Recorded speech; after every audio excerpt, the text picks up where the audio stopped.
honor and service. I have to go back a little bit.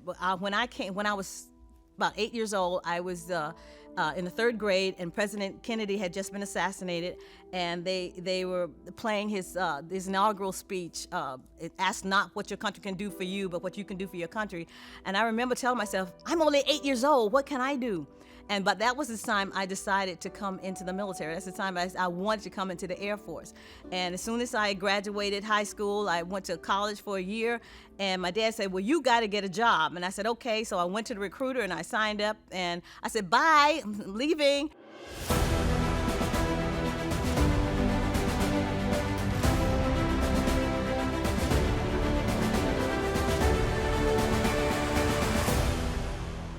Hello, everybody. My name is Sandra Harris. I'm a retired Chief Master Sergeant in the United States Air Force.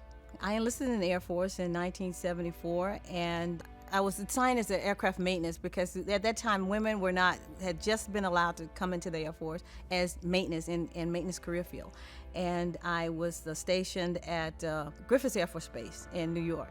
When something came up, you volunteered for it. You didn't wait to be asked. I wasn't gonna let them say that, you're not gonna make it. You're not gonna stay here. It's gonna be hard for you. So I would volunteer to do stuff. I would come in early, an hour early. I stay an hour late. It was my airplane. I'm gonna work it. I'm gonna know everything about this airplane. And I enjoyed that. I was in for 30 years.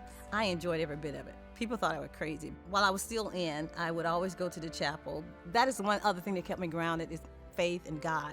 And I knew that he had put me here, and that's what I needed to be. So I stayed.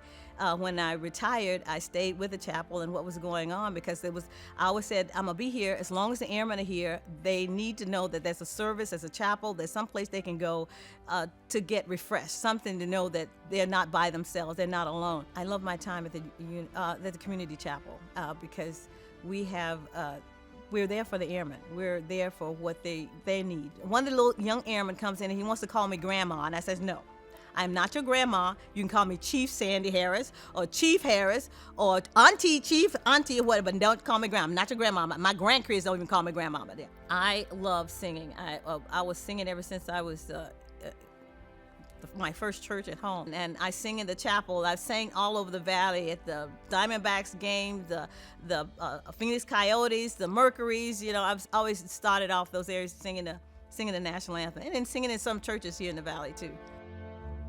Oh, say, can you see by the dawn's early light what so proudly we hail at the twilight's last gleaming, whose broad stripes and bright stars through the perilous fight o'er the ramparts we watch were so gallantly streaming, and the